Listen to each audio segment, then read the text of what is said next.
Jack Marone, and we're bringing questions that we often hear to you. The question for today is, does it matter if I'm retiring in an up market or a down market? And the answer is yes, it will matter. It won't matter as much as you think. And the current circumstances are not at all a guarantee of ongoing circumstances you'll enjoy or have a consequence about. I can identify several recent examples of that to just make my point.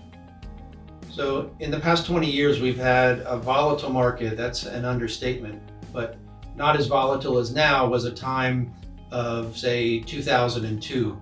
And if you can reflect on that time, our economy was in a recession. In 2001, our country was attacked. The recession caused businesses to close.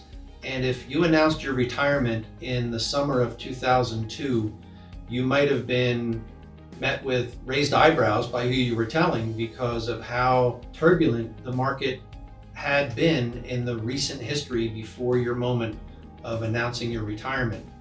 But the market began to recover, and it was a 5-year period of time until 2007 that there was unprecedented growth of the investment markets.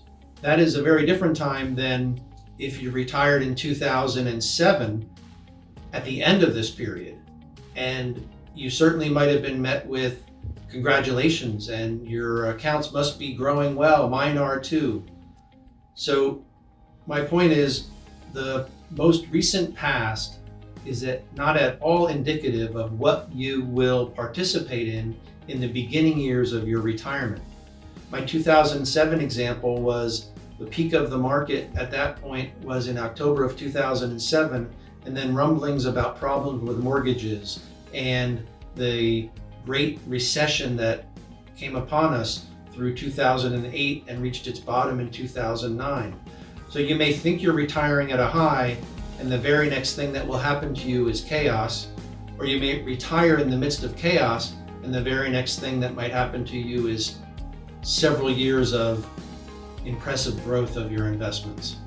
So retiring in an up or a down market will matter. If you retire with a good understanding of how much you need in retirement and how much you have relative to how much you need, our advice will help you live through these turbulent times. And whether you retire in an up or a down market, you'll have the confidence that your retirement is highly probable to be successful. Those are our quick thoughts on retiring in an up or a down market and how it matters to you.